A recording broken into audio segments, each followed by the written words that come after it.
आज देखते हैं हम लोग उभय विस्थापन अभिक्रिया या जिसे हम लोग बोलते हैं द्विविस्थापन अभिक्रिया, डबल डिस्प्लेसमेंट रिएक्शन। इससे पहले हम पढ़े थे एकल विस्थापन अभिक्रिया या जिसको हम लोग सिर्फ बोलते थे विस्थापन अभिक्रिया।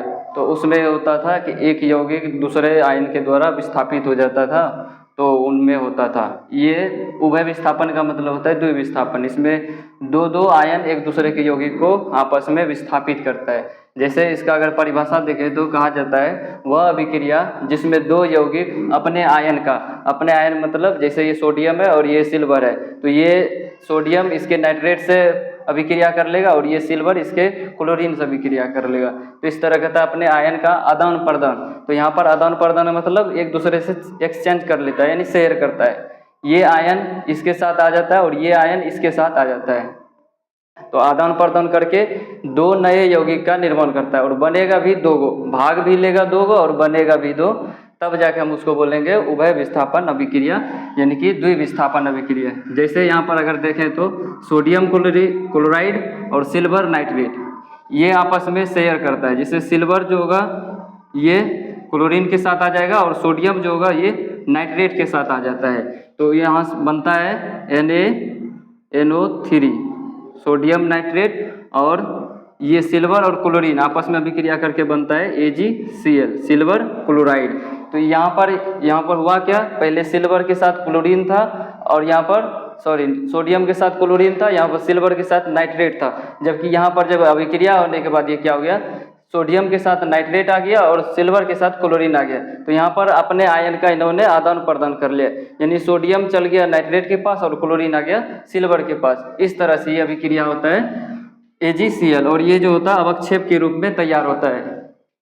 सिल्वर क्लोराइड का सफ़ेद अवक्षेप उसमें विलयन में तैरने लगता है। उसी तरह अगर यहाँ पर देखें तो बेरियम क्लोराइड और ये है सोडियम सल्फेट, ये भी अपने आयन का एक्सचेंज कर लेता है। जैसे बेरियम जो होगा सल्फेट के साथ आ जाएगा और ये जो सोडियम होगा ये क्लोरीन के साथ आता है। तो अभिक्रिया करके ये बनाता है, जैसे बेरियम सल्फेट के साथ अभिक्रिया करके बनाएगा BaSO4 बेरियम सल्फेट, और ये सोडियम और क्लोरीन आपस में अभिक्रिया करके बनाता है NaCl जिसको हम बोलते हैं नमक। यानी कि यहाँ पर दो देखेंगे, यहाँ पर दो, तो इस तरह से इसको दो से गुना कर दिया जाता है तो ये बराबर हो जाता है। बेरियम क्लोराइड से बन गया बेरियम सल्फेट और सोडियम सल्फेट से बन गया सोडियम क्लोराइड NaCl। उसी तरह यहाँ पर अगर देखें तो फेरस सल्फाइड जो है और ये हाइड्रोजन सल्फेट, ये भी अपने आयन का एक्सचेंज कर लेता है। जैसे फेरस सल्फेट जो होता है, फेरस सल्फाइड हाइड्रोजन सल्फाइड से अभिक्रिया करेगा तो इसमें हाइड्रोजन को विस्थापित कर देगा।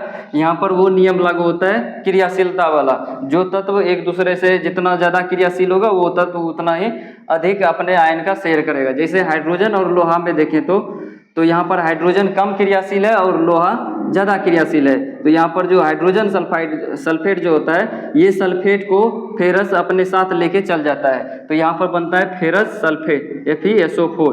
क्योंकि हाइड्रोजन और लोहा में सबसे अधिक क्रियाशील आयरन होता है, इस वजह से आयरन जो होता है सल्फेट को अपने साथ लेके चल जाता है और यहाँ पर हाइड्रोजन को विस्थापित करता है। तो लेकिन यहाँ पर दूसरा तत्व, यहाँ पर जैसे हाइड्रोजन इसके साथ आता है तो उसका सल्फर मुक्त हो जाता है, तो हाइड्रोजन जो होता है उनके सल्फर के साथ अभिक्रिया करके बना लेता है हाइड्रोजन सल्फाइड H2S, ये बना लेता है और ये फेरस सल्फाइड बना लेता है, फेरस सल्फेट। उसी तरह कॉपर सल्फेट और हाइड्रोजन सल्फाइड भी क्या करता है, आपस में अभिक्रिया करता है, कॉपर और हाइड्रोजन है।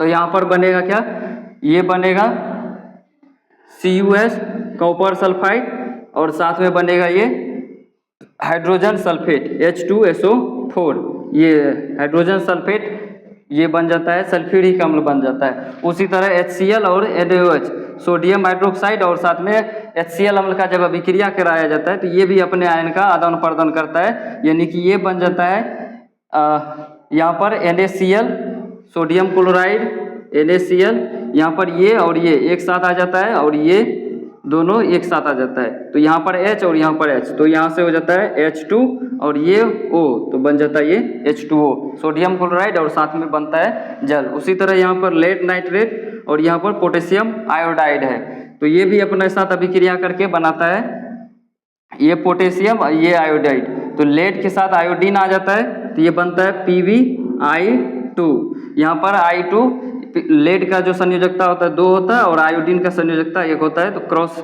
मल्टीप्लाई होता है तो PbI2 हो जाता है यहाँ से। उसके बाद ये पोटेशियम और नाइट्रेट, तो ये बन जाता है पोटेशियम नाइट्रेट KNO3।